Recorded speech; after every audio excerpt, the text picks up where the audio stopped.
In tonight's Truth Tracker, you'll see campaign attack ads against Congresswoman Elaine Luria, funded by the Congressional Leadership Fund.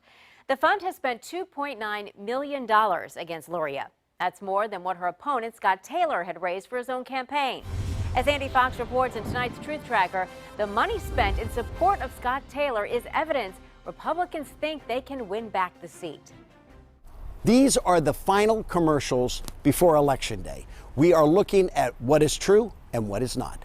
Communist China can't be trusted. They lie, cheat, and steal. Congressional Leadership Fund authorized the China ads against Democratic Congresswoman Elaine Luria. It is very essential in U.S. businesses being able to have a strong economic presence overseas. So in 2019, Luria voted continuing to allow U.S. businesses to get favorable loans to expand their exports around the world. Elaine Luria voted to allow the Communist Chinese government to get loans, special loans that regular people can't get. Truth Tracker finds that false. The legislation gave U.S. companies favorable loans, not the Chinese government. It has nothing to do with China. It has to do with U.S. investments overseas, U.S. businesses being able to invest and build infrastructure projects overseas. The commercial then attacks Luria's personal investments.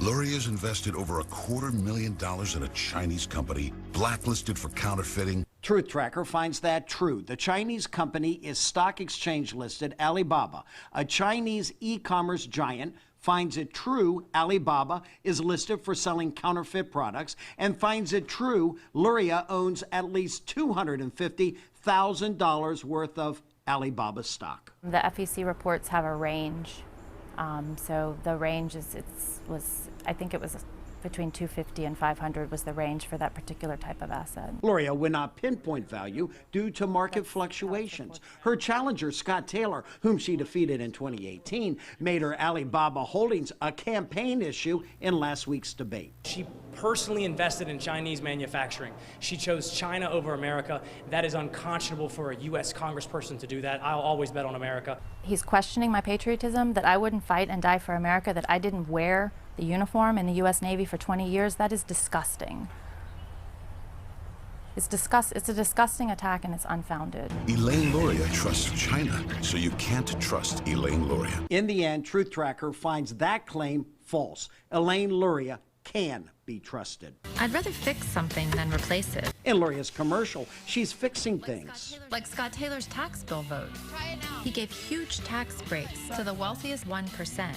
Truth Tracker finds that claim true. Why did I vote for it? Because I believe in you keeping more of your hard-earned money in your pocket, Andy. I believe in making our companies more competitive, both domestically and internationally. Luria's ad also hits Taylor for taxing Gold Star families, while raising taxes on children of service members killed in combat. That is true. Taylor says it was an unintended consequence of the 2017 tax bill. Now, while that fix needed to be done, and I'm appreciative that she worked on it, I think it's absolutely shameful. And as a Navy officer,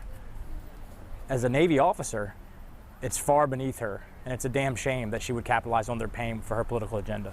I think it's very important to talk to voters about the good work that I've done in Washington, and this is an example of how Congress should work. 8 days until Election Day, and you can bet Scott Taylor and Elaine Luria aren't sleeping much. They're out there trying to get every last vote. In Virginia Beach, Andy Fox, 10 on your side.